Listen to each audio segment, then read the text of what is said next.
what's the key type of muscle contraction if we want stability? What do we want to train for stability? Isometric, exactly.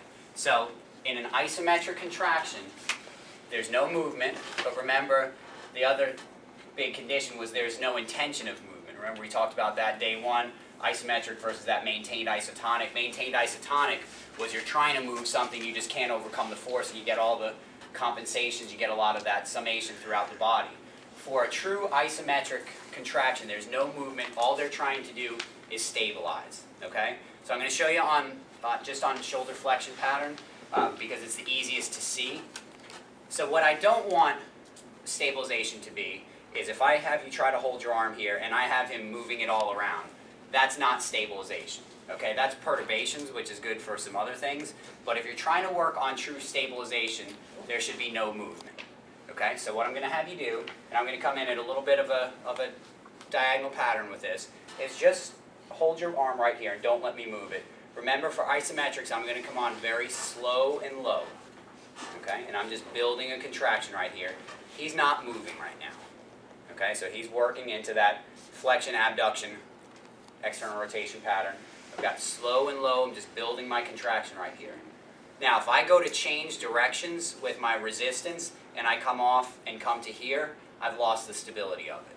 So when you're doing rhythmic stabilization, sometimes you'll see it called stabilizing reversals, isometric reversals. It all means the same thing. We don't allow muscle contraction to come off. Okay, so again, I want you to hold here. I'm going to slowly build it. Okay, now, while this hand is still building, I can't come on the opposite surface because that he wouldn't be able to resist in both directions. I'm going to come on a neighboring surface. So right here, I'm resisting down in that diagonal. Now I'm just going to take my other hand and start to come on and resist some horizontal abduction. So I'm going to start to, this is still resisting, I'm going to start to just slowly build. I want you to hold it right here and don't let me move you. And as my right hand builds, my left hand softens and I let it come off. Okay? Now he's starting to build. I've got good contraction here. He's resisting into that horizontal abduction. I'm going to take my left hand now and put it on a different surface. I'm going to come around here and just slowly build here and don't let me move it. As that left hand builds, my right hand softens. Okay, so he's stabilizing right now. He's working all the different muscles around his stabilizers without letting go of a contraction. Okay, now I'm going to come on here. I want you to just keep it here. Right hand slowly builds as the left melts off. Okay, so if you think about, you can let it relax for a second. If you think about the amount of or the percentage of resistance, when I first come on here, this hand is giving 100% of the resistance.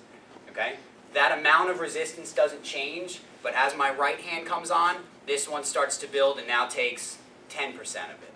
Okay, 20%. As this one starts to soften, and I don't take this one off until I'm at full resistance with this, with the other hand. But again, the key is there's no movement going on with this. Does that make sense? Okay, so it's not pushing the arm around like that. All right, again, if you want to do that, that's fine for other things, but we're talking about stabilization. We want isometric stabilization. Okay?